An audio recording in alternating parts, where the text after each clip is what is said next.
कौन विष्णु शिव कौन विधाता, कौन विष्णु शिव कौन विधाता, एक रूप ये तीन,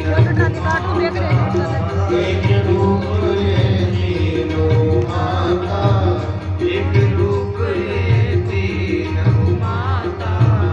एक रूप ये तीनों माता। आप ही कृपा करो। तो जल लेकर के छींटा लगाया तो जो पालने में थे वो अपने अपने स्वरूप में आए। तीनों देव को पाकर के देवियां धन्य हो गई, लेकिन ये देवों ने कहा कि धन्य हो माता अनसुईया, तुम हमको बालक बना करके अपनी इच्छा से लिटाए हुए हो, हम कुछ न कर सके, तो अब हमको इतना सुख मिल गया आपके पास रहने में कि अब हम जाना ही नहीं चाहिए, अब तो हम आपके बच्चे बन करके ही रहेंगे।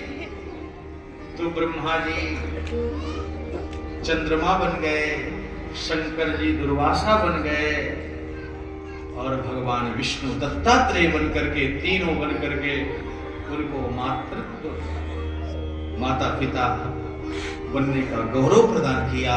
ये चित्रकूट में रहते हैं, ऐसे तपस्वियों की सन्निधि में भगवान पहुंचे हैं और चित्रकूट में भगवान रहने लगे।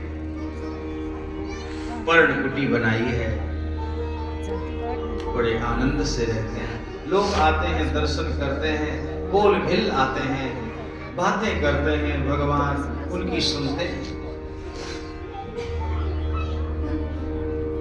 जैसे पिता बालक की बात सुनता है, वैसे उन बोल भिल्लों की बातें भगवान सुनते हैं। अवध में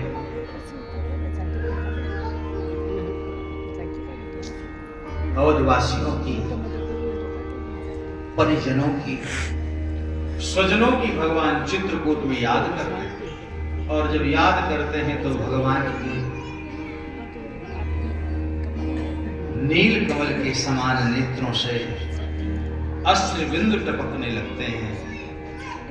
जब भगवान को परिजनों की याद में रोता देखते हैं लक्ष्मण जानकी, तो वो बिलखने लगते हैं, विलुप्त हो जाते हैं।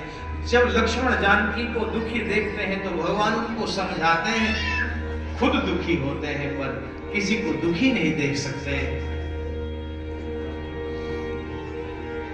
निषाद राज को भगवान को भेजकर छोड़कर वापस आया तो देखा गंगा जी के तट पर कई दिन बीत गए हैं, वह सुमंत्र रथ को लिए वहीं का वहीं खड़ा है।